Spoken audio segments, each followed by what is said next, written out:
Ok, estão ao vivo.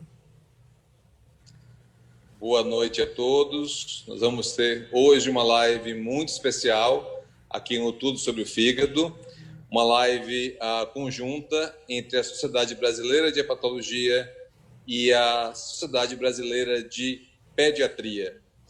E eu vou aproveitar para chamar a doutora Luciana Silva, que vai fazer a apresentação dos nossos entrevistados. Luciana, deixa eu ver se ela já entrou. Luciana. Boa noite, Paulo. Muito obrigada. Boa noite. Pela parceria. Paulo é um querido amigo, agora presidente da Sociedade Brasileira de Hepatologia.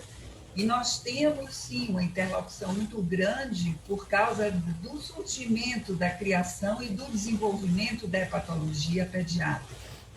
E com certeza, Luciana. Só fazendo uma breve correção, eu estou presidindo o Instituto Brasileiro do Fígado e representando aqui o doutor Brandão, que é o nosso presidente atual da SBH. Eu vou deixar agora o comando da live com você e vou assistir aqui atento.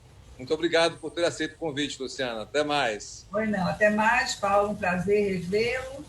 E para nós, da Sociedade Brasileira de Pediatria, a maior sociedade médica do país, que conta com 25 mil sócios, nós temos o prazer hoje de ter uma live especial, como nos disse Paulo Bittencourt, né?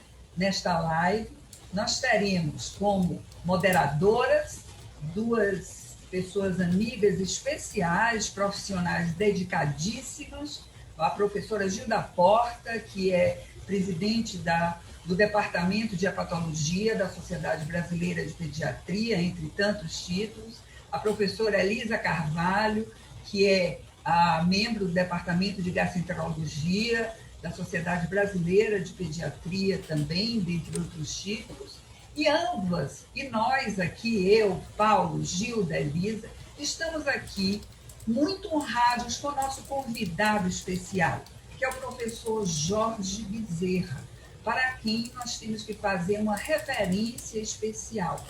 Jorge Bezerra tem sido um exemplo para os pediatras brasileiros, sobretudo para os gastroenterologistas e hepatologistas pediatras, por causa da sua inteligência, por causa da sua disponibilidade, por causa da sua grandeza de espírito e, sobretudo, por causa da sua generosidade, porque Jorge, como muitos de nós, entende que o conhecimento só tem função quando ele atinge dois objetivos: quando ele é compartilhado com outras pessoas e quando ele beneficia alguém.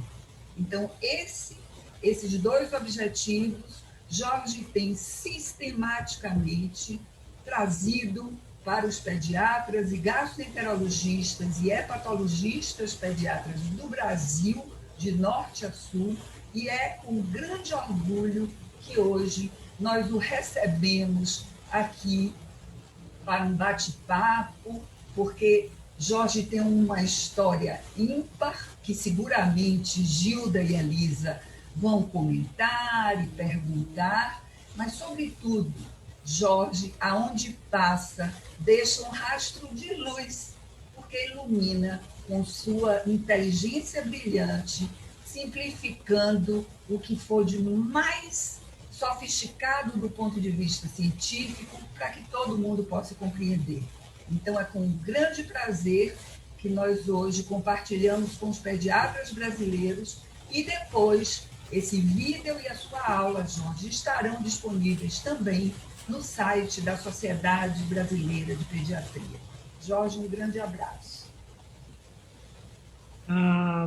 Muito obrigada, doutora Luciana, pela sua liderança, representando os pediatras do nosso querido Brasil.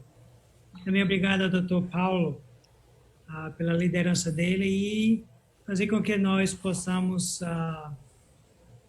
ter essa chance de conversar. Mas, para mim, é importante dizer que isso é um presente de Natal. Ter a chance de falar com você, doutora Luciana, com duas outras pessoas que eu admiro, a doutora Gilda Porta, sempre mestre de todas nós, certamente mestre minha, doutora Elisa, com quem eu admiro e reconheço todo o trabalho que vocês três fazem. Gostaria de fazer uma coisa bem pessoal, que é mostrar onde eu estou. Aqui ainda está um pouco isso aqui é onde estou no meu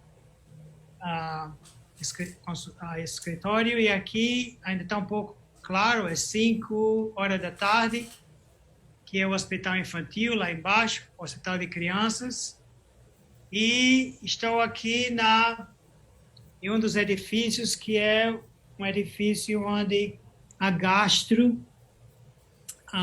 está. Então, muito obrigado por esse presente de festas de Natal, porque ter essa hora com vocês e a Gilda e a Elisa, para mim, é uma coisa, uma honra, uma coisa de celebrar. Então, obrigado.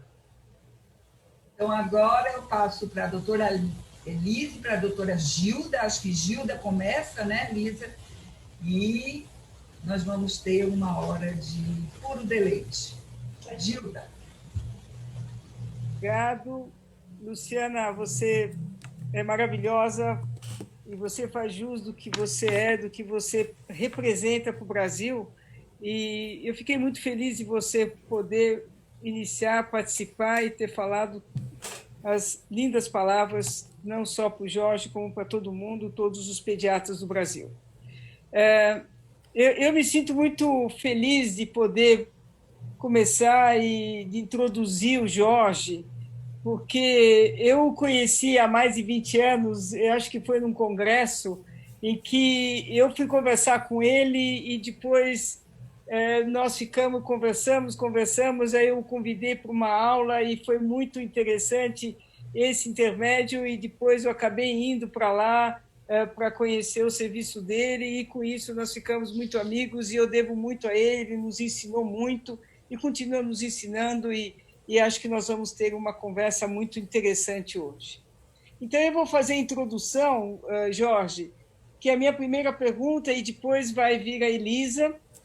Quando você descobriu a sua vocação para a medicina, você estudou medicina em Natal ou teve que ir para outro lugar? Obrigado pela pergunta, Gilda. Antes de eu responder a pergunta, eu quero desejar a vocês que estão conversando comigo e quem está assistindo, que espero que todos estejam saudáveis. Isso é um tempo difícil para cada um da gente, pessoalmente. É também um tempo difícil para a nação, porque tem muitas pessoas queridas de nós que não vão poder estar conosco nesse dezembro. Mas aqueles que estão, a gente espera que todos estejam saudáveis e continuem praticando uma vida saudável. Para falar a verdade, eu não sei quando teve aquele momento que me abriu os olhos de medicina. Eu sempre adorava matemática, eu adorava física, todas aquelas equações de física, de ação, e eu gostava muito daquilo. O meu avô ficou doente e, de uma forma natural, como estudante do 2º grau, eu passei mais tempo com ele e fiquei curioso. E eu acho que foi talvez uns 6 meses antes do vestibular que eu decidi que eu queria para a medicina. Na verdade, eu não gostava muito de biologia, mas talvez porque eu nunca tinha prestado atenção com cuidado.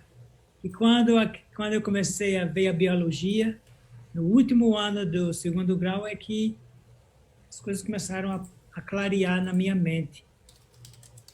Eu acho que essa decisão veio mais de dentro do que de fora. E eu sempre ficava inspirado, porque quando eu falava com meus pais, com meu pai especificamente, eu sempre falava de medicina. Aí eu acho que aos poucos eu fiz aquela opção pessoal. Boa noite a todos. Inicialmente, eu gostaria de agradecer ao Paulo, à Luciana, à Gilda, a honra desse convite e falar, assim, Jorge, que é um prazer imenso, é uma honra que eu não sei nem mensurar esse momento de estar junto com você aqui. Porque você é uma pessoa, acho que a Luciana foi muito feliz nas palavras, ela expressa já exatamente o que todos nós sentimos, que é uma imensa admiração por tudo, não só pela sua carreira profissional, mas especialmente pela pessoa que você é, pela integridade do seu caráter, pela generosidade. E assim, nós somos muito gratos por tudo que você nos ensinou e continua nos ensinando. Então, é um prazer imenso estar aqui. E eu sou, assim, admiradora da sua história. E o tempo que eu passei em Cincinnati, eu pude conhecer muito. Então, por exemplo, você pode falar para todos que estão nos assistindo agora como que você conseguiu se preparar para o vestibular? Sim. Como você conseguiu entrar? E outra, como foi essa oportunidade de você complementar a sua formação nos Estados Unidos? Como que surgiu essa oportunidade? Obrigado pela pergunta e obrigado você, a Gilda e a Luciana pelas palavras tão carinhosas. Mas, sim, Natal é a fundação. E a minha família, eu era um de 10 filhos, 6 filhos, 4 filhas de meus pais. E era difícil dar comer para 10 bocas. Então, meu pai trabalhava de dia e de noite.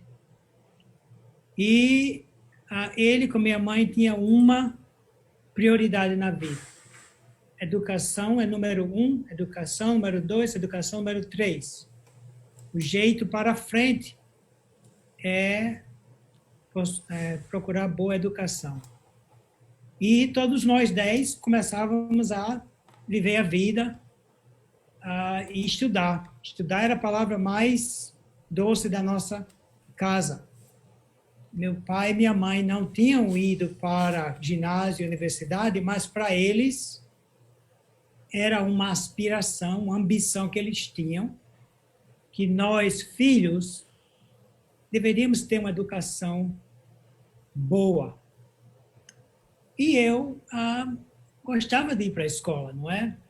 Eu estava em uma escola pública, a escola Winston Churchill, olha o nome.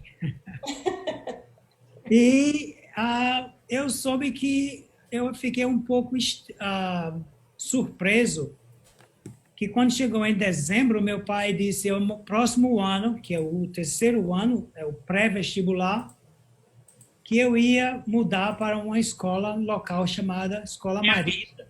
Um pouco surpreso que quando chegou em dezembro, meu pai disse, no próximo... Então eu pensei, como é que é possível? Porque Marista é muito caro, é uma escola particular. E eu perguntei, como é que pode? A gente não tem dinheiro. Ele fez, não se preocupe, você vá. Então, comprei aquela farda e eu fui. E realmente, absolutamente, continuei adorando. E todas aquelas matérias, eu estudando. Chegou no meio do ano, tinha um chamado exame de prática de vestibular. Aí eu fiz, e uma semana depois, o diretor da escola me chamou e disse, diga a seu pai que você pode ficar aqui. Aí eu, não entendo. Como assim, irmão Wellington? Ele disse, você não sabe da história? Eu digo, não. Ele disse, olha, o ano passado, seu pai vinha ficar sentado na frente no degrau da frente do Marista, aqui, esperando para falar comigo, porque queria que você chegasse aqui. Todo dia eu dizia, não quero falar com ele, não. Mas ele ficou tão persistente que eu finalmente disse para a irmã para deixar ele entrar falar comigo. é uma escola marista de religioso, não é? Aí ele me prometeu que você ia ser um bom estudioso. Eu digo, olha, não deixe ele vir para cá, porque aqui é muito difícil. Ele fez, não, mas ele é muito danado, ele pode. Então eu dei a chance para ele. Se você fizesse essa prática da prova de vestibular bem, você ficaria. Se você não ficar, você tem que voltar para outra escola. E diga a ele que você não precisa pagar mais. Então, ele deu uma bolsa completa nessa escola. E se eu olho no passado, eu digo, imagina como é que um pai faz isso. Então, para mim, ele foi o meu primeiro, e ainda é o meu herói. Eu tenho certeza que do lado dele estava a minha mãe, dando aquela força e acreditando nos filhos. E depois disso, os meus irmãos mais jovens, todos foram para o Marista. Então, eles são a fundação, meus primeiros heróis, herói e heroína. Que bom. Mas eu fui para a universidade e foi logo antes da universidade, na hora do vestibular, que mesmo que eu era apaixonado pela medicina, eu conheci como adolescente de cabelo vermelho, Chamada Susan. Era a Susan, uma americana que também estava indo para o Marista, lembra? Uhum. Olá. E nós se apaixonamos e quando começou a universidade, ela veio para os Estados Unidos e eu fiquei em Natal até o final da universidade. E quando eu estava pronto a me formar, nós estávamos, a gente decidiu casar, ela foi para Natal com os pais. Nós tivemos aquela história, como é que a gente vai começar? Com certeza eu ia para São Paulo ou Rio, era meu sonho, para tentar pegar uma educação de residência melhor. E ela teria que ir comigo. Ou outra opção seria eu tentar fazer isso nos Estados Unidos, para ter a opção. E a gente decidiu que a gente ia tentar ir lá. Então, foi assim que nós fizemos a decisão juntas e tentávamos fazer uma residência em Tucson, no estado de Arizona. Que bom. E a paixão pela pediatria e pela hepatologia pediátrica nasceu como, Jorge?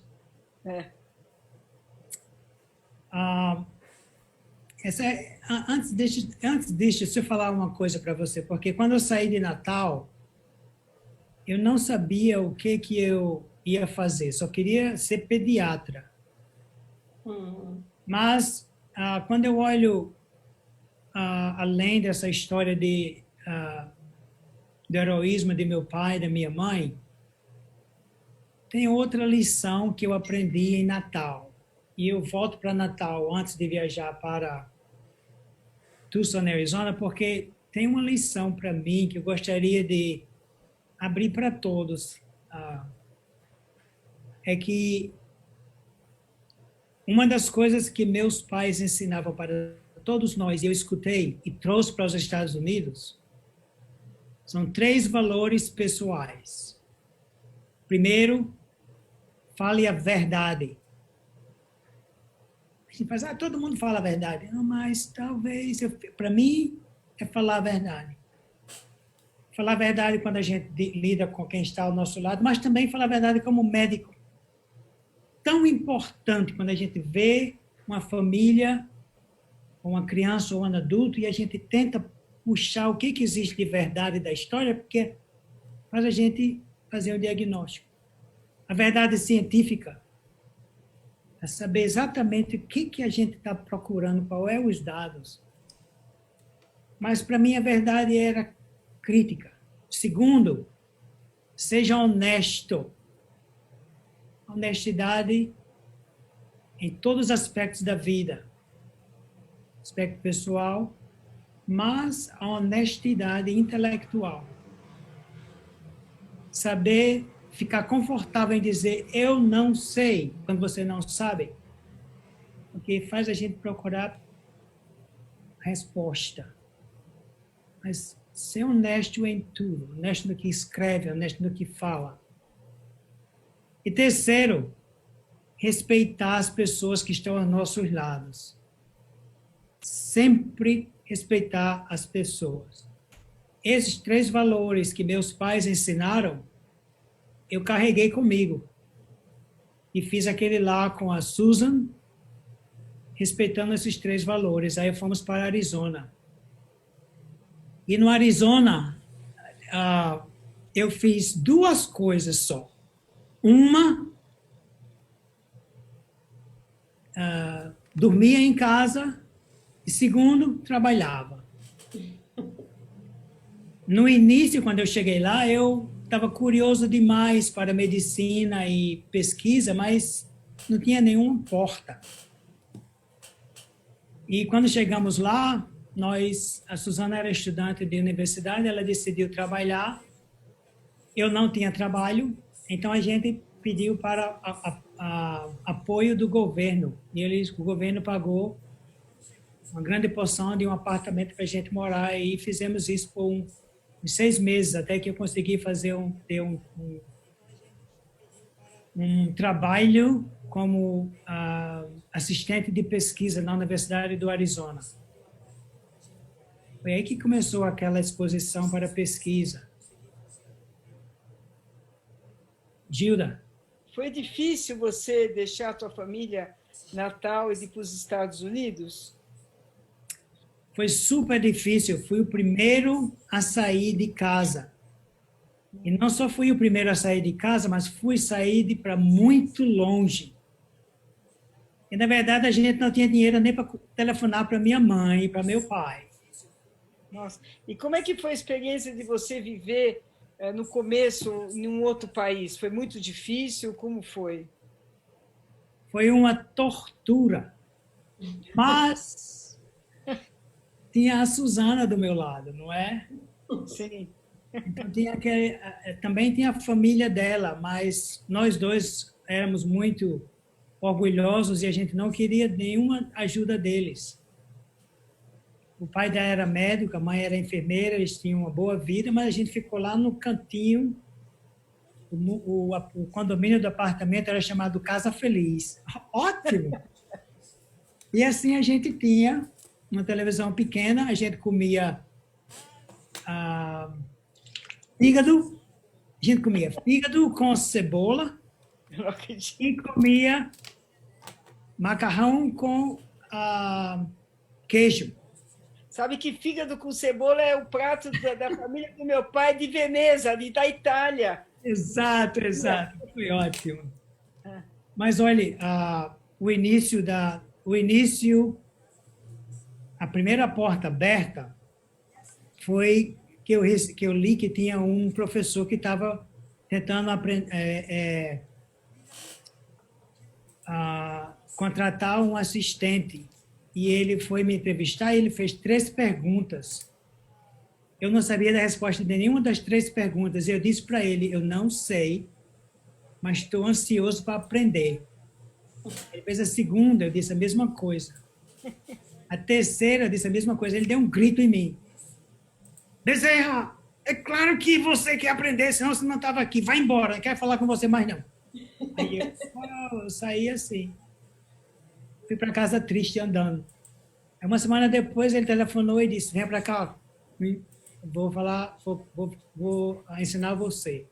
E foi uma história fantástica. Ele era um fisiologista, estudava ratos e camundongos e me ensinou como fazer pesquisa na fisiologia do intestino. Aí de lá eu entrei no programa de residência antes de ir para Cincinnati. Jorge, e qual foi a sua primeira publicação dessa história tão bonita, dessa carreira tão brilhante? Foi exatamente com a equipe do doutor, desse professor chamado Otakar Kodolsky. Nós tínhamos feito uma experiência onde dávamos leite para camundongos ou dávamos uma dieta sem leite. para saber se a lactose do leite induzia o desenvolvimento e o aumento da enzima lactase. Ele achava que se você dá substrato, a presença do substrato ia aumentar a produção da enzima. Um conceito muito simples, mas ninguém tinha demonstrado. Aí fizemos essa pesquisa e os ensaios químicos e notamos que realmente aconteceu. Foi a primeira publicação. Ótimo. Jorge, e aqui no chat tem perguntas do Antônio e da Joana, e eles estão querendo saber como é a sua família no Brasil e a sua família dos Estados Unidos, seus filhos. No Brasil, eu tenho meu pai, 90 anos, a minha mãe, 85. Estão com a mente fantásticas. E nós éramos 10 irmãos, como eu falei para você. Dos 10, 2 moram em Brasília, eu moro aqui e os outros 7 estão em Natal. Nós sempre conectamos com a mais frequência possível. Eu tenho 2 irmãos mais jovens que eu, e um deles fez medicina e ficou cirurgião. E durante essa pandemia, ele pegou o coronavírus e depois de muita luta faleceu. Mesmo com essa história tão triste, para mim ele está não somente conosco, mas a gente celebra a contribuição dele para os pacientes com que ele tratou e para nós como família. E deixa já um impacto positivo conosco. Por exemplo, quando nós soubemos que ele ficou doente e foi para o hospital, a Suzana, com minhas irmãs, começaram um encontro diário que eles chamam a reza. Então, meu pai e minha mãe reza, todos nós escutamos, todo dia, enquanto ele estava doente. Ele faleceu e até hoje essa reza funciona. Todo dia eles se encontram. Então, estamos unidos, talvez mais do que nunca, porque a gente se encontra todo dia. Infelizmente, eu perdo muito as rezas durante a semana, mas no sábado e domingo eu estou lá. Então, essa é a família brasileira, continua tão forte e sólida. E aqui temos a Suzana, a gente mora em Cincinnati, temos 3 filhos. Tiago, que é advogado casado com a Taylor e mora em Washington, D.C. Lucas, que acabou de noivar com a Júlia. Ele é coordenador político em Pittsburgh, na Pensilvânia. E Paulo, ele trabalha como técnico de mente, técnico mental, no Hospital Infantil de Columbus, que é uma cidade a 2 horas de Cincinnati. Então, tem os pais de Suzana que moram, e irmãos dela que moram no Arizona. E nós saímos de Arizona para Cincinnati, Ohio.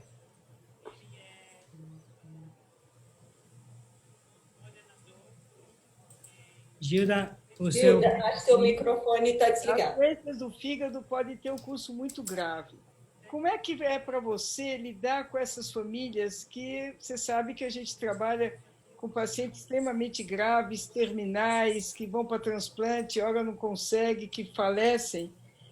Será que a medicina terciária é de alta complexidade? Como você encara isso? Gilda,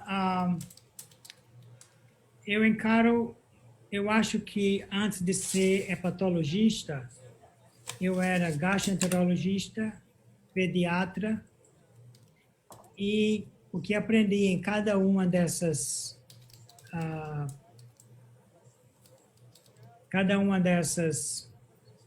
camadas, eu adicionei sem esquecer. Então, a dificuldade de tratar com um paciente terminal ou um paciente com doença hepática avançada, talvez usa muitos conceitos que eu, aos poucos, aprendi quando estava sendo primeiro pediatra, durante a pediatria, trabalhando em pacientes que tinham outras doenças difíceis que a gente, às vezes, perdia a luta com a criança, não é? E mostrando que, lembra daqueles 3 valores que é muito importante. Se a gente é honesto, aberto, dizendo que sabe e que não sabe, e especialmente escutando o que a família está sentindo, para entender como é que a família está lidando com aquela fase difícil, talvez é a melhor forma de saber como é que a gente pode conviver aquele tempo difícil. Mas uma das coisas que eu acho muito benefício para mim, que eu acho que é uma das coisas que eu tento usar para contribuir para a sociedade, é que, como ser um especialista, a gente pode passar mais tempo estudando por que é que aquele fígado ficou tão doente, para que a gente possa descobrir alguma coisa para salvar aquela criança. Eu acho que isso é uma das diferenças entre uma subespecialização e uma especialidade. Uma não é melhor do que a outra. As duas são excelentes, ao mesmo nível, mas têm um objetivo profissional diferente. Uma complementa a outra. Então, por exemplo, hoje eu passei 2 horas com o meu grupo do laboratório, tentando entender os dados que a gente está estudando para saber se a gente realmente consegue fazer uma célula do fígado funcionar melhor, entender por que é que o ducto biliar não está funcionando bem. Essa oportunidade de pensar esse nível vem diretamente dessa opção de focalizar a atenção, ficar mais restrito, mas de alguma forma espero que possa gerar novo conhecimento. Ok. Elisa? Jorge, então, do ponto de vista pessoal, eu acho que se a gente for destacar uma característica, é a integridade do caráter, né? E baseado nesses 3 valores tão bonitos que você falou, honestidade, falar a verdade e respeitar com quem a gente convive. E do ponto de vista profissional, é a sua carreira vitoriosa. E você sai do Brasil e vai para os Estados Unidos e hoje consegue ser presidente da SLD e respeitado no mundo todinho, reconhecido pelo seu trabalho. E eu achei muito bonito o que o Dr. Balistreri publicou no Hepatology, que ele começa com a frase falando: eu sabia que alguém iria apresentar o Dr. Jorge Bezerra algum dia como presidente da SLD. Então, é muito bonito, assim, e vindo de uma pessoa que eu sei que você tem um grande respeito e admiração, que é o Dr. Balistreri. Mas, assim, com certeza, não foi um caminho nem rápido e nem fácil, né? Então, assim, quais foram as barreiras que você encontrou? E pelo fato de não ser americano, isso dificultou em algum momento? Fala para a gente sobre essas conquistas que você teve e como foi. Sem dúvida. Elisa, não sei se você assistiu no nosso último congresso de fígado dos Estados Unidos. No final, nós tivemos 1 hora de conversa com os 3 recipientes do Prêmio de Nobel de Medicina desse ano. Os 3 fazem trabalho no fígado. Então, uma das nossas últimas perguntas para eles era: qual é a mensagem que vocês dão para os novos jovens? E o Dr. Harvey Alter, um dos recipientes nobelistas desse ano, ele disse que não existe um elevador para o sucesso. Você tem que subir degrau por degrau por degrau, chega em um andar, abre a porta, chega lá, não fechou, continua a andar, degrau por degrau. Eu tive muitas dificuldades. Mas 2 coisas. Primeiro é que hoje eu reconheço que eu tive a dificuldade, mas quando eu estava vivendo ela, eu não pensei em dificuldade. Eu só queria fazer a coisa certa no momento, naquele presente. O primeiro, eu falei para você, o meu primeiro dificuldade de ir para um centro de ciências que era muito diferente da Universidade do Rio Grande do Norte em 1978. A UFRN agora já está muito mais avançada, ótimos professores. Eu até lembro os meus professores de então, Dr. Ney Marques, Fernando Suassuna, Chiquinho, professor Eugênio. Esses são nomes que nunca esqueço, que eles me ensinaram aquela parte básica, como ser médico, como pensar. Teve aquela dificuldade do laboratório inicial. Aí, quando eu fui para eu tentei ir do laboratório para ser residente, foi a maior dificuldade que eu vi, porque o programa de residência de Arizona era muito forte em 1987. E por um problema administrativo, teve um espaço, das vagas que não foi preenchida. Como eu estava lá, eu soube, aí eu imediatamente botei meu nome. Aí eles me entrevistaram, e eu estava todo entusiasmado, aí o chefe me chamou no consultório dele, aí disse, Bezerra, aqui está o seu nome, quero que você me ajude a fazer uma decisão. Eu tenho uma vaga e tenho 3 candidatos. Um candidato vem da Universidade de Arizona, aqui mesmo, conheço ele, perfeito estudante.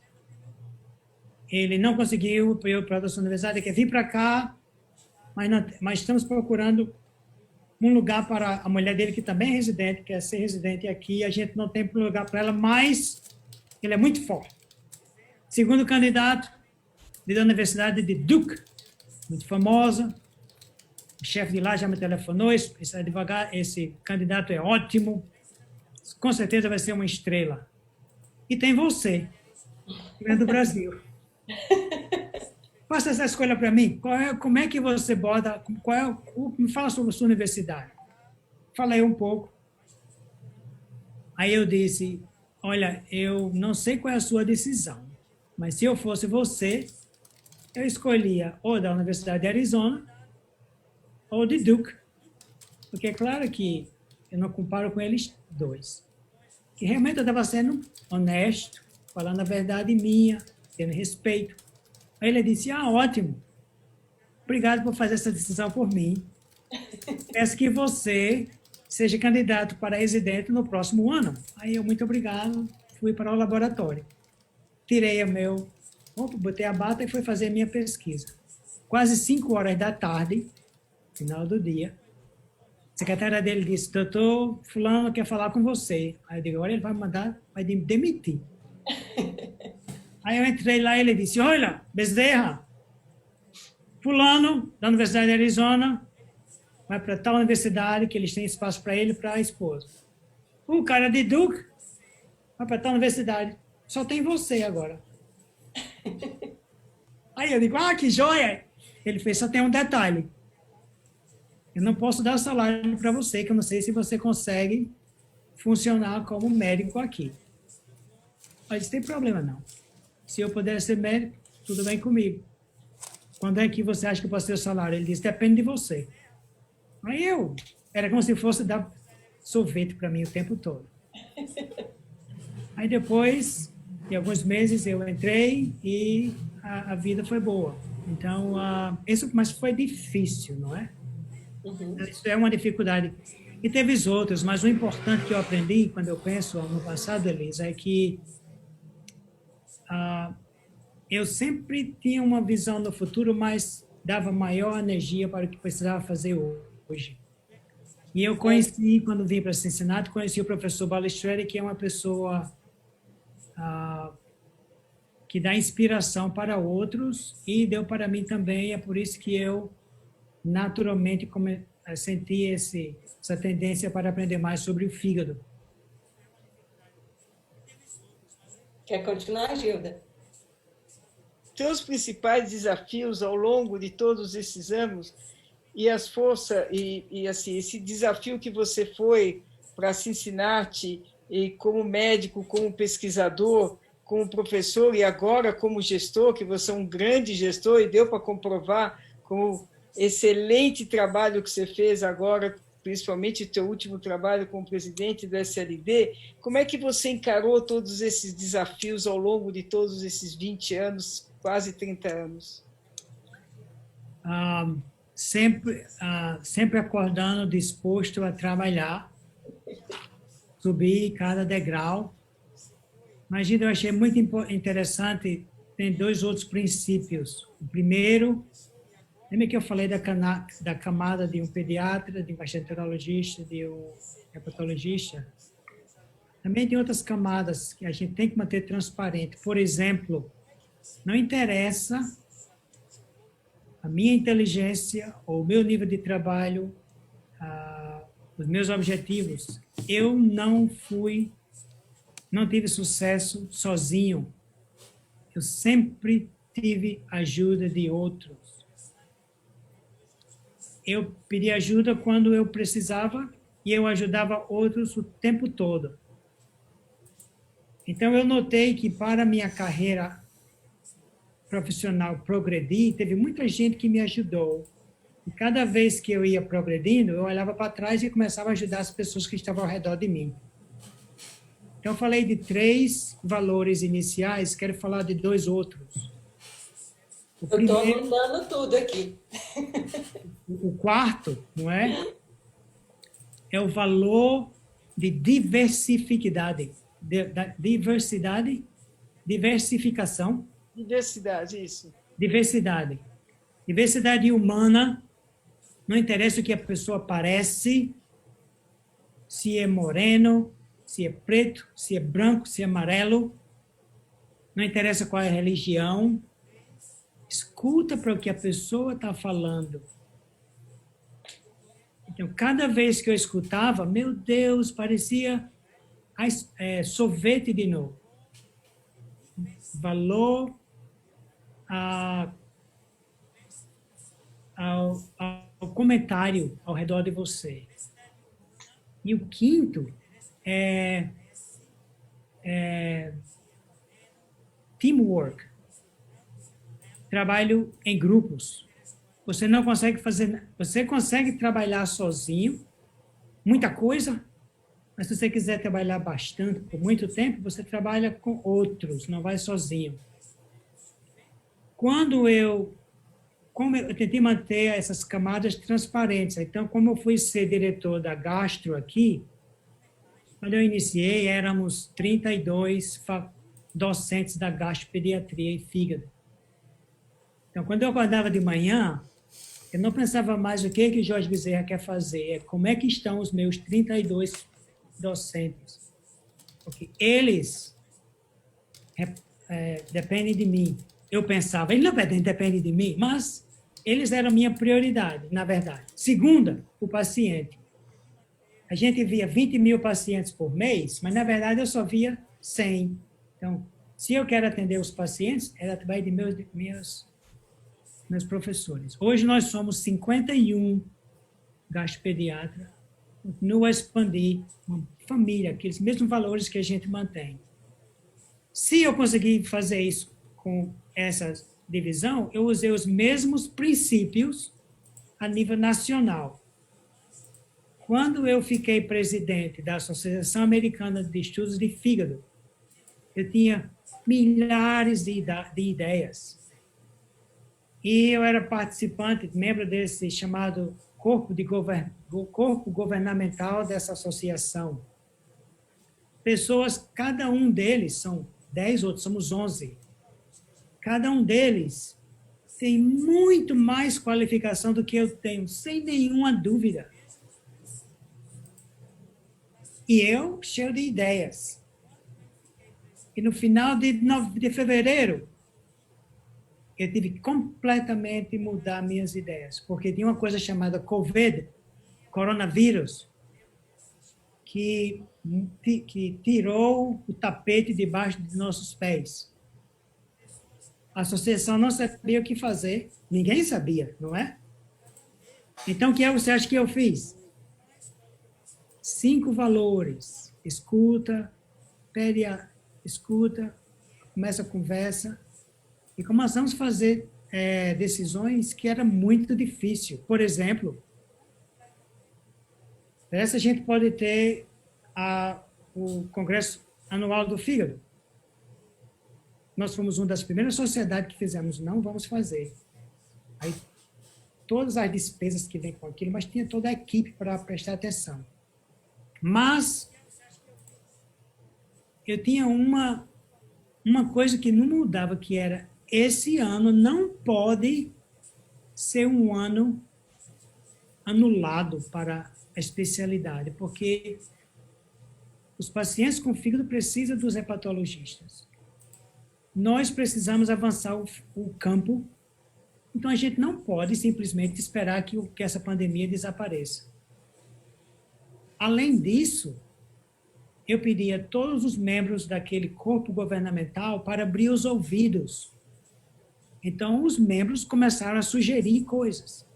E nós fomos uma das primeiras sociedades do mundo para fazer aqueles webinars de COVID, um atrás do outro, cada semana.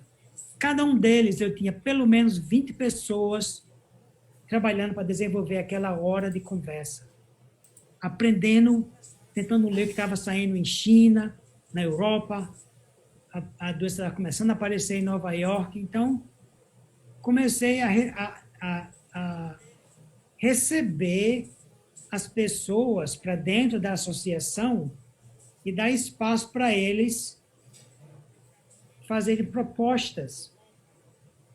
A coisa começou a funcionar, mesmo os princípios: diversidade, trabalhando como time, honestidade, respeito, etc. Aí a coisa começou a funcionar, então fizemos. E agora, como é que a gente vai fazer o nosso congresso? A gente não sabia como fazer. Então começamos a trabalhar e você viu o resultado.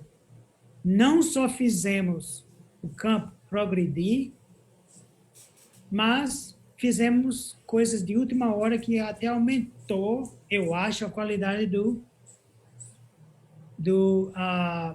congresso, que se fosse uma forma pessoal não conseguiríamos ter feito, que era pegar os nobelistas, que era pegar o Dr.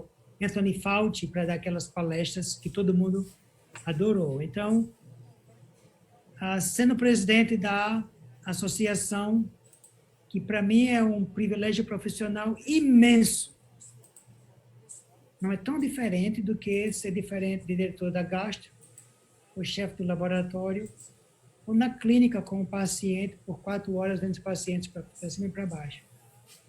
Eu queria dar um pouquinho de sair do tema, para que essas pessoas que estão olhando essa conversa saibam que teve 2 pessoas mais que além do professor Balistreri, do Dr. Kodolsky, do John Udall, teve algumas pessoas que me deram inspiração. Uma, eu era um fellow aqui em Cincinnati, aprendendo a fazer hepatologia de crianças. Aí o Dr. Balistreri disse: olha, eu vou ver, teve uma médica hepatologista do Brasil que veio para Cincinnati, trouxe uma paciente para a gente olhar, venha comigo. Aí eu, vixe Maria, isso é verdade, égua? Aí eu fui. Quando cheguei lá, tinha essa patologista chamada doutora Gilda Porta. E o nome da paciente, o primeiro nome era chamado Flávia. Eu nunca esqueci. E a conversa que eu tive com essa doutora Gilda Porta, parecia que, meu Deus, como é que eu posso ser a doutora Gilda Porta? Como é que eu posso ser o doutor Balistreri? Então, Gilda, você sabe que eu sou o seu fã. Você foi uma inspiração para mim, é uma inspiração para muitos hepatologistas brasileiros. Segundo... Exato. Eu aprendi com você, Jorge, não é nada disso. Não. A verdade é uma só. Segundo, tinha essa pediatra, gastropediatra, que tinha um nível de energia que eu não acreditava como é que pode ser uma pessoa com tanta energia, chamada doutora Elisa Carvalho. E ela queria vir aqui. E o que eu não posso dizer não, porque sim, ela queria fazer um doutorado aqui. Ela veio e trouxe o esposo, o doutor Zé, hepatologista, que mente, fantástico. E trouxe as duas filhas, Isadora, Natália, e ela ficou no laboratório mostrando como é que uma pessoa vinha do Brasil, passava 2 semanas aqui, fazia tanta coisa que era absolutamente inspirador para mim também. Então, eu devo muito a vocês dois pelo que aconteceu aqui. Essa história de Cincinnati é a história de doutora Elisa e a doutora Gilda Porta também. Jorge, a gente tem 9 minutos aqui, e aí eu vou fazer uma pergunta que tem no chat, que é sobre se tem alguma novidade em transplantes e a possibilidade de crianças transplantadas não usarem imunossupressores. E aí eu acho que depois que você responder, a Gilda vai fazer as considerações finais, e aí, como a palavra provavelmente não volta mais para mim, eu queria agradecer muito e novamente, Dr. Paulo, Luciana e Gilda, a possibilidade de estar aqui, e a você, Jorge, não só por esse momento, mas por tudo que você representa na minha vida, na vida da minha família, como você citou, e de todos nós brasileiros. E a gente tem um respeito e uma admiração por você, pela sua carreira profissional imensa, uma admiração imensa, mas especialmente pelos seus valores, que você disse aqui. Então, nós te admiramos e somos muito gratos. Obrigado. Obrigada, gente. Aí eu passo a palavra para o doutor Jorge, depois a doutora Gilda vai encerrar. Obrigado. Então, só para responder rapidamente para a pergunta,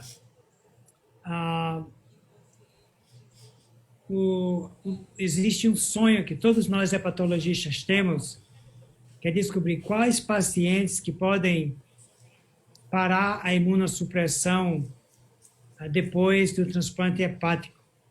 Isso é verdade para crianças que foram transplantadas, também adultos que receberam transplante.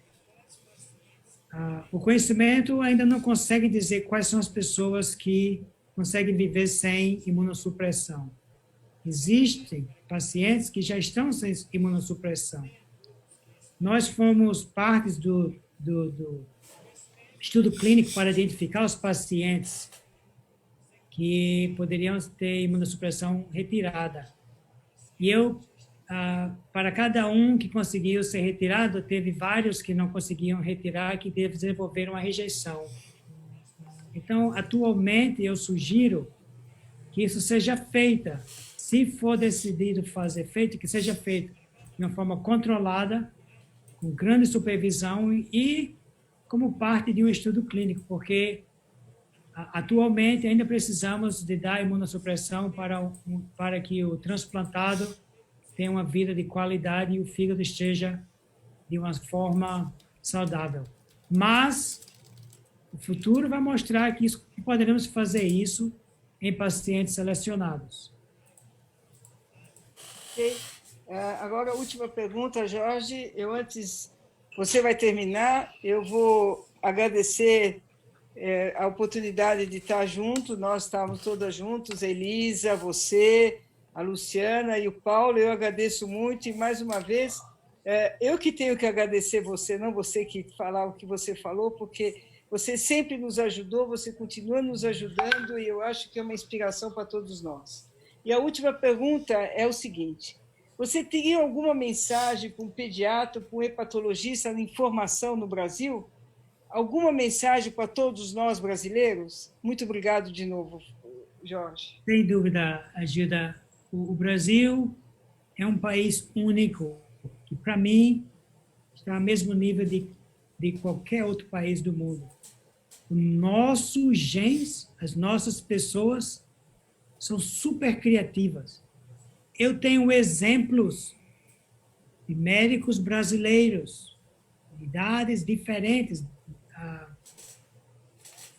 estágio de carreira profissional diferentes, que conseguem fazer coisas em benefício ao paciente, usando uma criatividade que não fazemos aqui. Sem dúvida que com luta, a criatividade brasileira e a colaboração que é tão típica de nosso país, a gente pode procurar novos níveis, não só de conhecimento, mas de qualidade de vida, de qualidade de saúde. Essa pandemia está ensinando muitas coisas para nós. Duas, com certeza, é claro. Primeiro, é que se trabalharmos juntos, a gente consegue fazer o que quisermos. Segundo, que a gente tem uma grande criatividade, que podemos usar a criatividade para benefício do Brasil, de cada cidade, de cada família que mora aí conosco. O que eu fiz, qualquer um de vocês pode fazer, mas espero que faça isso no Brasil também, para que o Brasil consiga usufruir e beneficiar de nós, brasileiros. Muito obrigado, Jorge. Eu quero terminar dando Feliz Natal para você, para toda a tua família, um ótimo ano. E agora nós vamos sair do Instagram e nós vamos entrar na nossa aula que o Jorge vai dar pelo Zoom do grupo do GPED, que é da Sociedade Brasileira de Pediatria. Muito obrigado. Tchau, Feliz Natal. Tchau, Feliz Natal. Tchau, tchau. Vamos entrar agora no Zoom nosso, por favor. Eu vou entrar no Zoom nosso já. Daqui a pouco, Jorge, eu te mando. Tchau, tchau. Tchau.